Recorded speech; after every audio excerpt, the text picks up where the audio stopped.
The Red Review is brought to you by Growth Ignition, the transformation consulting, training and enabling tech firm in the work-winning space, and their product set, the Bid Toolkit, the online bid processing guide with APMP accredited training and tools to download. So hello and welcome to a new season of the Red Review podcast with me, Jeremy Brim. So we've got some episodes coming out thick and fast because we've produced some webinars, one on social value and one on the new Procurement Act that we've pushed out through the podcast channel as well. But this is my first podcast specific chat, a Red Review episode specific, with one of my favourite people in one of my favourite industries, actually. So we're going to be having a chat about strategy, proper grown-up stuff, and particularly growth strategy. So I've got my friend Helen on. Hello, Helen. Hello, how are you? I've got a bit of a cold, but I'm all right. I'm soldiering through. So it's great to get to hang out. Thank you very much for making the time. So Helen, could you just give a bit of an introduction to yourself, career overview, etc., and then let's go from there. Well, I'm Helen Gawor. So I am a strategy director, strategy consultant in the construction industry. Been in the industry for 7 years now, but started my career working as an analyst and strategist in the digital and tech sector. And that segued very naturally into a role at a scaffolding company. But that is a whole different podcast as to how I ended up in scaffolding from working with tech startups and the likes of Google and Facebook.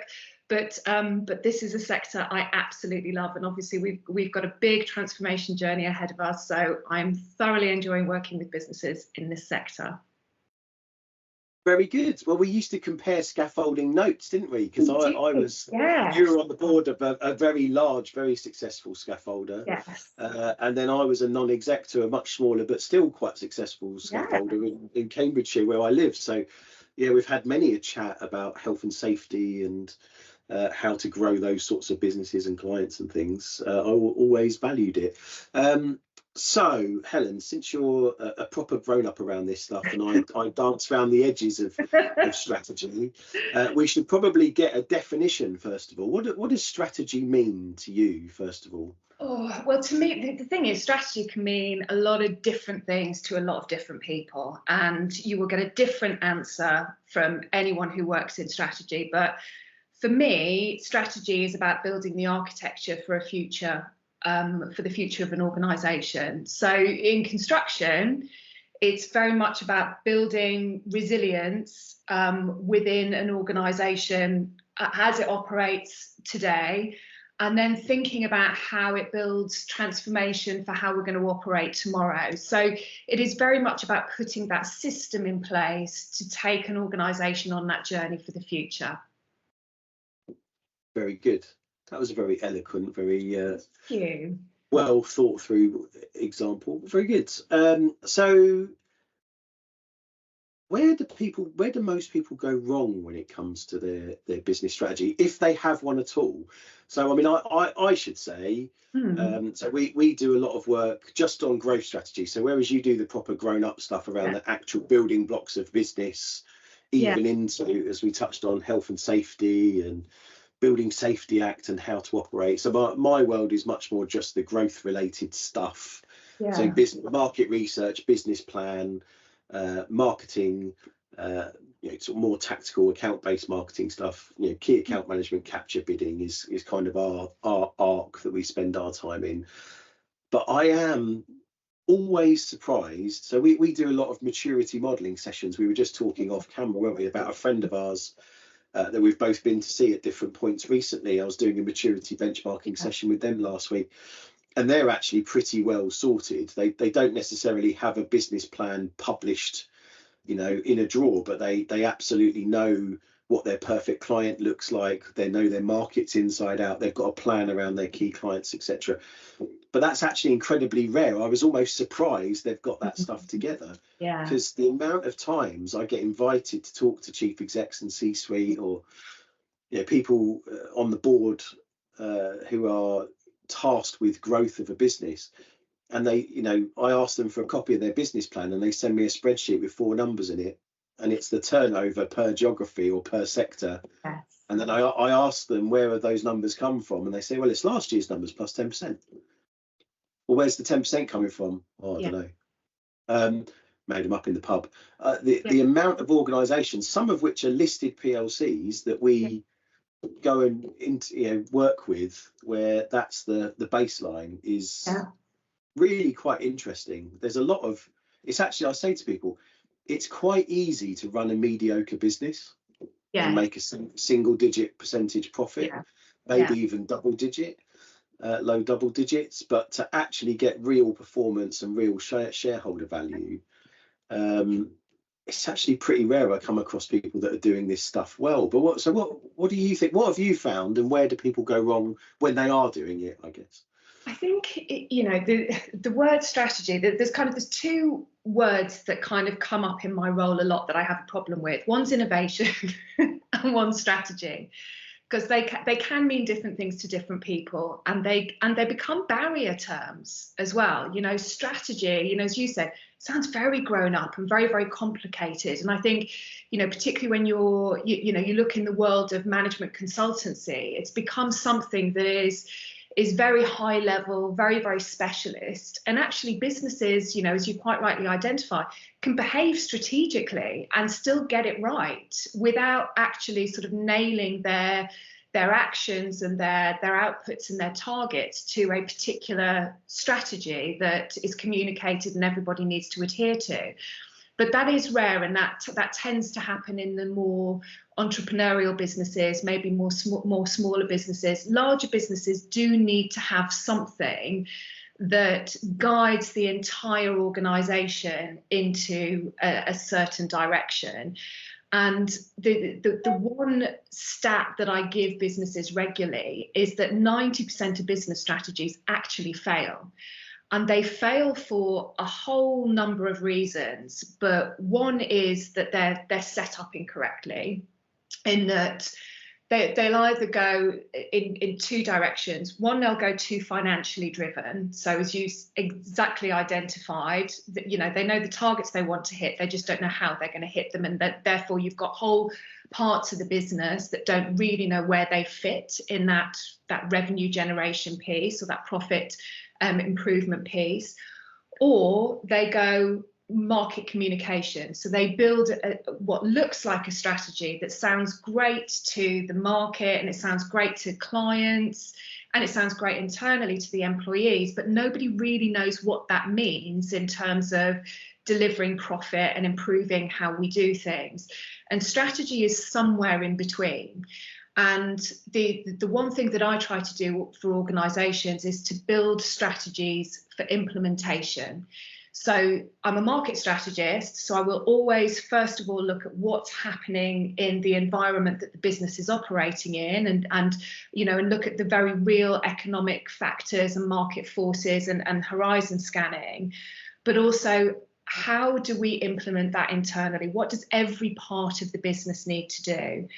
One of the biggest reasons that strategy fails within that 90% is that strategy is set at one point in time and doesn't evolve and iterate over a period of time. So a good strategy probably needs 3 to 5 years in order to deliver it, depending on what your objectives are. But the market's going to change in that time. The economy is going to change in that time. Your capabilities are going to evolve in that time.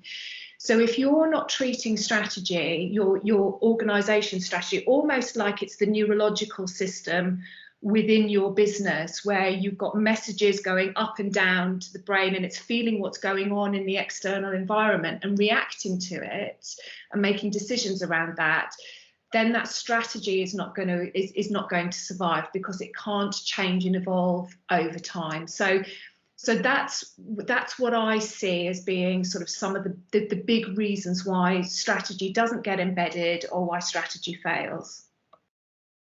Yeah, that's really interesting. So to build on that, the next bit that I find where it fails, and we've not really talked about this, I don't know whether you're a carrot or a stick person. I think you're allowed to be both, but so I've been really, really lucky to grow up working in some businesses that had fantastic strategy.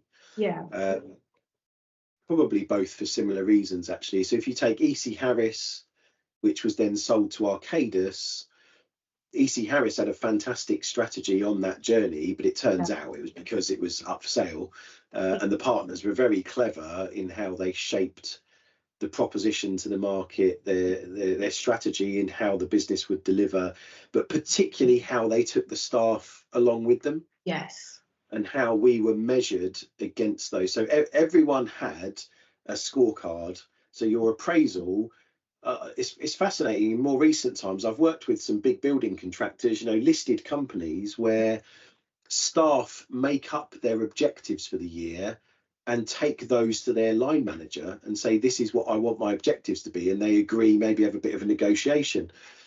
And I just think, as someone who grew up in outsourcing at Mouchel, I find that absolutely mad, because what you actually want the business to be is a pyramid scheme, really. You want your strategy at the top, and then tactically you want your middle managers to be absolutely aligned with that, with a scorecard which is a subset of their boss's scorecard. Yes. And so there's a lineage all the way down through the business, right? And down to staff. So you have like strategic KPIs, SPIs, so maybe 6 of those: turnover, margin, health and safety, growth, staff well-being, whatever, top level staff turnover. KPIs through the middle, which might be 20 of those that managers are measured on, and then PIs are what's baked into people's scorecards. But it's very, very, very rare you find a business that's that well sorted. When I grew up at Easton Harris, I just thought all businesses were like that. And it turns out they're not at all. They were pretty high performing, but it really, so that was the stick bit, that you didn't get your bonus or your promotion or whatever if you didn't deliver the stuff in your scorecard, which did interestingly include some stuff around personal development. So it wasn't just about turnover, and staff, the people who worked for you's well-being or whatever. It actually had some personal development stuff in there as well. But yeah, I didn't realise that was quite high performing at the time. Almost nobody does that. No. It's really important that a strategy is executed and felt within every part of the business, every function and every layer within the business. And that takes that pyramid scheme type approach to leading strategy. And this is where most businesses get it wrong, because they create a strategy that sounds good, but they don't know how to implement it.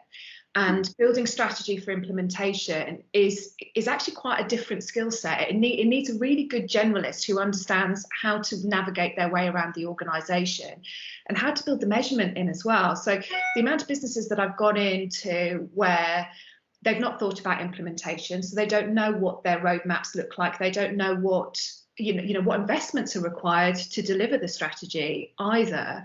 And also how you're going to measure it. How do you know that it's successful? And measurement's really important to take people along that journey, because we need marginal gains and we need to be able to celebrate marginal gains. It should not just appear in your annual report once a year. So there's a complexity to that infrastructure of strategy, which I think that organisations quite frequently miss. Yeah, it's fascinating, isn't it? So there's an interesting intersection between your big strategy piece and us in winning work, which is becoming ever more important, I think. So solution, as in how the business does what it does. Yes. And then the innovation on that. So it's quite, most of our audience are bidding people, bid writers, bid managers, etc. And I have a lot of awkward conversations when I'm teaching our general bid writing course, or we do some more stuff with bid teams these days. Sort of one day sheep dip stuff on how to run or how to be part of a high performing bid team, or APMP qualifications and stuff. And almost every time there are bidding people in the room, there's a point in the courses where I have a bit of an awkward conversation, which is if the business can generate solutions that create more value for clients than any of your competitors by some margin, it basically doesn't matter what you write in your bid, as long as it's compliant, because you will win anyway. If you can save the client $10 million more than anyone else, they're not really going to give a shit what it says in your bid. As long as it puts across that story well, and as long as it's compliant. you're pretty much always going to win as long as you don't really screw it up. And so I found myself for 6 months actually in a business. When I left, it was the business I joined after I left Arcadis. I'd been sold this pipe dream of what a wonderful business it was, and actually they were 10 years behind the market in thinking. So they were the biggest business in the market. They'd just bought the second biggest business in the market, smashed the two things together. So a private equity business had bought them both, smashed them together. But they hadn't really innovated for about 10 years. So some of their competitors had better technology, were more efficient, looked after their clients better, fundamentally created more value for the end clients than they ever could. And I realized within a couple of months I wasn't going to be able to change that. As just a bid, I was just running a bid team. And so I left actually and joined one of those smaller competitors on the board that was really pushing the edge of the envelope, and had a great time eventually helping sell it. And it was a great journey, but it was a really stark moment and an example I still use today of the difference around solution as part of that business strategy. You've got to be relentlessly focused on creating more value than anyone else for your clients, because if you do that, you'll always be fine. You've raised a really interesting point, actually, kind of sort of two things related to bids and bid teams, which was very apparent to me when I was working at ISG, in that that understanding the environment that we work in, the bid team is essential to that, in part of that due diligence of of monitoring the market forces and the client's needs, etc. And your bid teams should definitely be included within the strategy development, because you will have a unique insight into what it is the clients are asking for and reacting to, and also what you're winning and losing business against. But also as well, how easy it is for a bid team to articulate what the organisation is delivering, how it articulates its strategy, how it articulates how it's adding value to the clients at the market. If the bid team can't do that easily and clearly and understand it, and it's not part of that sort of muscle memory in how they talk about the organisation, then something's gone wrong with how we're implementing the strategy and how we're communicating the strategy internally. So I think that the bid team's probably a very good litmus test for how we communicate the strategy internally and externally, but also is an absolutely essential source of information when you're developing the strategy as well. Yeah, no, I absolutely agree. In fact, the success of that company, JBW, that I eventually helped sell, Jamie Waller, the chief exec and owner, was a really super smart guy. I'll leave it there. He was a super smart guy. Not the most pleasant, but very smart. And he actually put the bid function and work winning function at the center of the business. And how it drove forward, because he realized every bid we submitted, we were coming up with some new innovation. We were going back to the business, driving the business harder to do new things. In effect, we were failing fast, testing ideas with clients as we went on bids, and then into delivery, learning from that, and then taking that into the next deal and the next deal. Fundamentally, the guy sold the business for many millions, and did very, very well off the back of that thinking, really. And particularly now, any business and everyone that will listen to this will be in B2B or B2G businesses. Capture and pursuit of deals in advance of tender is going to be where the juice is for bid teams moving forwards, with AI really coming along to bolster and eventually replace, I think, the whole bid writing piece. Where we are experts is in the running of campaigns to position for and win deals. And I bang the drum about this stuff all the time, but it's in the business strategies into relationship with those key campaigns and what you're pitching to clients, and then learning from that and driving forward is really quite critical. And most people don't get that. No. The business leaders, it's interesting. I've had some issues. I was thinking about it again last night, actually. I've had some issues with non-exec directors who get parachuted into businesses, either private equity backed ones or privately owned ones. Yeah. Largely, I find, who are ex-operators, not strategy or business growth people. Yeah. But they, for some reason or another, they naturally get drawn into growth-related meetings, conversations, etc., and they're out of their depth quite quickly. Yeah. Because they were never, as COOs or operations directors or whatever, that was never really their jam. They might have been at the heart of some presentations to win some deals and stuff, but they were never marketeers or that kind of thing. And so I've crossed swords with a few where it's kind of, guys, why don't you stay in your lane? Yeah. And it does make such an incredible difference where you have chief execs, people in the C-suite who get this stuff and really value the bid team and put it at the heart of things. Yeah. It does make a big difference. So you're definitely right there. So what are the first steps then, Helen, to developing a cohesive strategy, do we think? And I guess in part, this, bearing in mind, most people who listen to this podcast will be bid managers, bid writers, bid directors. So in the growth lane, I guess it's through the lens of how can they influence their businesses to do better in this, I guess. Bidding teams can influence the strategy in a great deal because obviously you are at the sharp end of dealing with the clients, the sectors, the wider market. So I think intelligence gathering and using data and finding a way of reporting that back up the tree is really important, because not only when you set a strategy initially, but also iterating the strategy regularly as markets evolve and sectors evolve and client needs evolve. We need to be agile as businesses to be able to do that, and bid teams absolutely have the insight to allow people in the right positions to be making decisions around how we react to that sort of strategy.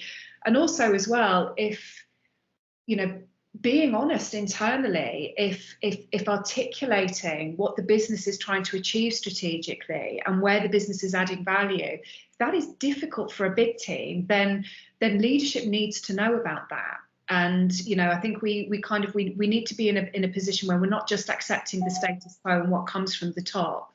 It's it's about being able to talk openly about where we genuinely do add value and where we don't, so that we can start to look at the capabilities internally within an organisation and make sure that we are actually doing what we say we are going to do, not just putting it in words on a marketing communications plan or in a bid. That authenticity of really driving things forward.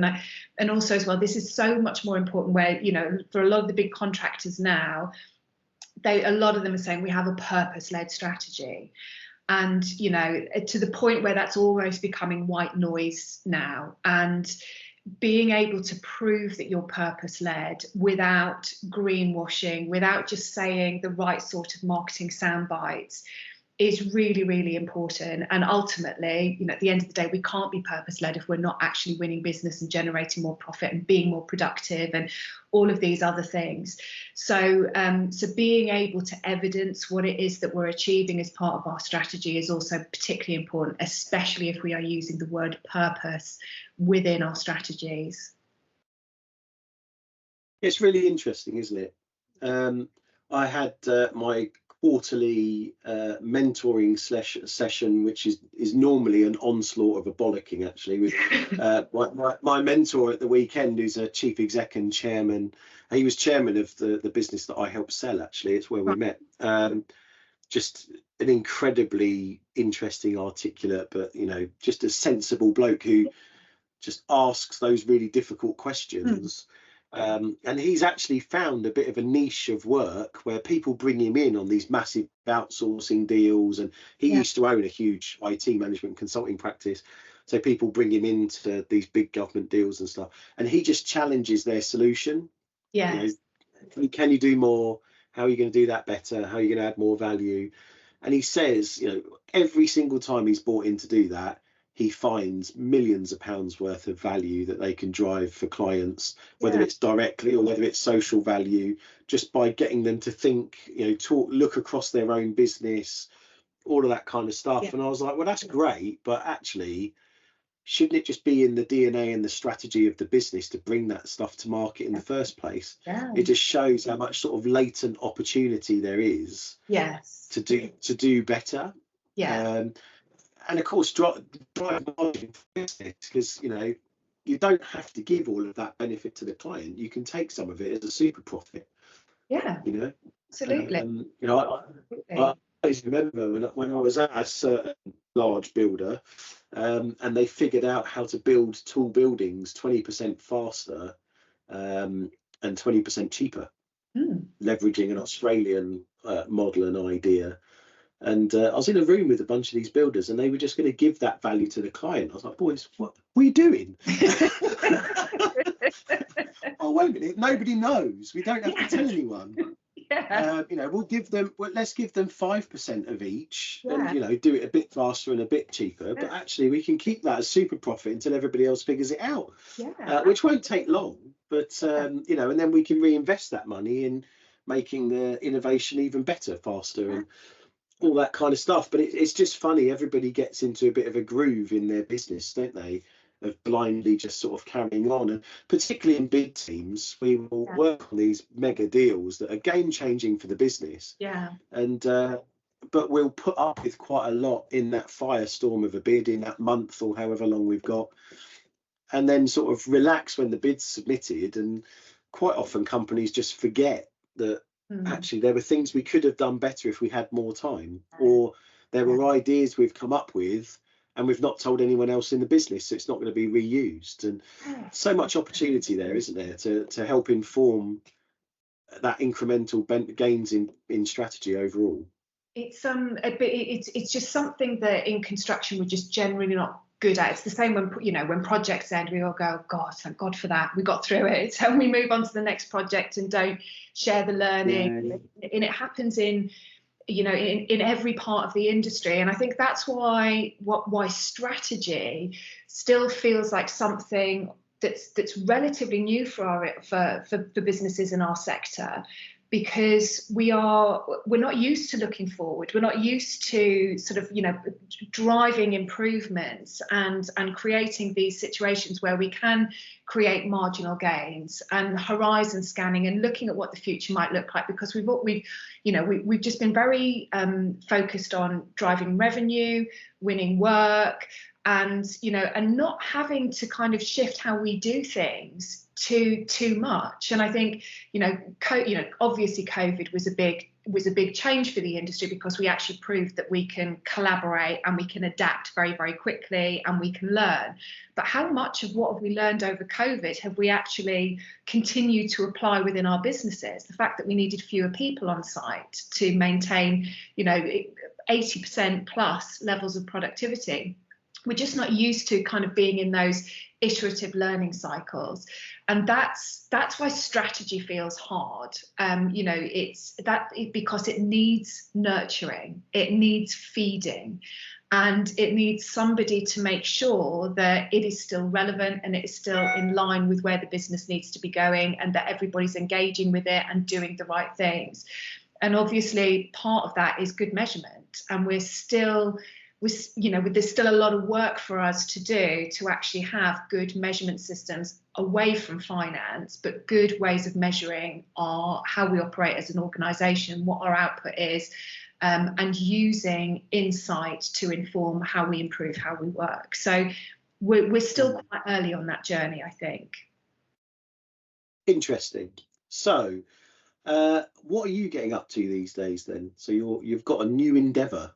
Yeah, well, I'm working with businesses of all sizes in construction, with lots of different types of organisations to help them implement strategy. So I think, you know, my passion is very much to helping specialist contractors and organisations that are kind of on that curve of really driving transformation within the industry. But I think there's I think there's a real gap in sort of in businesses being able to look ahead at the future and understand what they need to do within their business in order to meet some of their future vision and their future ambition. Whether we call that strategy or not, for some smaller organisations, strategy, as I said, can be a bit of a barrier word. But certainly helping organisations put the right infrastructure and the right things in place in order to help them grow and realise their future ambitions. My mantra is very much about building resilience for today and transforming for tomorrow. And I think that every construction business should have that as the bedrock of their strategic intent, because obviously we are going through a very difficult economic period within the industry and within the country as a whole, and we are seeing the fallout for not having resilient business models and working to low margins. And we've got a huge amount coming down the line, whether it's legislative with the Building Safety Act, but also how are we using digital platforms? How are we improving our data collection, data quality and data usage? There's a lot of stuff that is coming down the line, which businesses need to get their heads around. And it will be different for every different type of business. We're a very fragmented industry, very, very interesting and very different for all of those reasons. So I'm working with businesses to help with some of the strategic alignment around that. Very good. Well, I've always valued having you as a mate, I have to say. It's been really helpful for my business to have a grown up I can phone up and say, what do you think of this? And it's very useful for me to have you as well to talk to when I'm having my crazy ideas. Yeah, likewise. It's been good to bounce stuff off, hasn't it? So I couldn't recommend more. I can imagine those big trade companies, whether it's, I guess it's not going to be scaffolders because you've worked with the big and best, but it might be, but other other supply chain members, but also the main contractors of any size as well. I can't understand how and why you're not a chief exec actually, but if you want to dance around just helping people out, that's up to you, my dear. But I'd have you on the board any day if I was one of the big contractors. So grab a piece of Helen while you can is my advice. Very good. How can people find you? Just on LinkedIn? Just search a name on LinkedIn. If anyone follows me on LinkedIn already, you know that I enjoy a good thought leadership LinkedIn post. You can find me on LinkedIn, and my website is buildingstrategy.co.uk. So yeah, and happy to just one part to my propositions for any micro businesses as well that just want a coffee, a chat. I think one of my little nuggets strategically, if I've got time to just say that, is everybody's strategy should have something in there that articulates how you support other businesses in the construction sector, because the sectors that collaborate within our economy are the sectors that are more productive, more innovative, more profitable, and we have a great industry. And we've got businesses of lots of different sizes. So in order to pay it forward, because this industry was very welcoming to me when I joined it 7 years ago, just this crazy gingerhead woman from the tech industry, and the scaffolding industry, GKR Scaffolding, took me under their wing and listened to me. Specifically for micro businesses as well, don't see people like me as a barrier. Just put some time in. It'd be great to have a coffee, and there's lots of stuff that I've already done that might be able to help those businesses, and just a call to other businesses to do the same. Do something that's going to help other businesses in your sector, because we will grow and we'll be more productive and profitable if we work together. Very good, very good. Well, there's an offer you can't refuse. Excellent to get to hang out. Lovely to see you, Helen. Thank you very much. And I'm sure people will reach out. Thank you. Lovely to talk to you, Jeremy, as always. Thank you.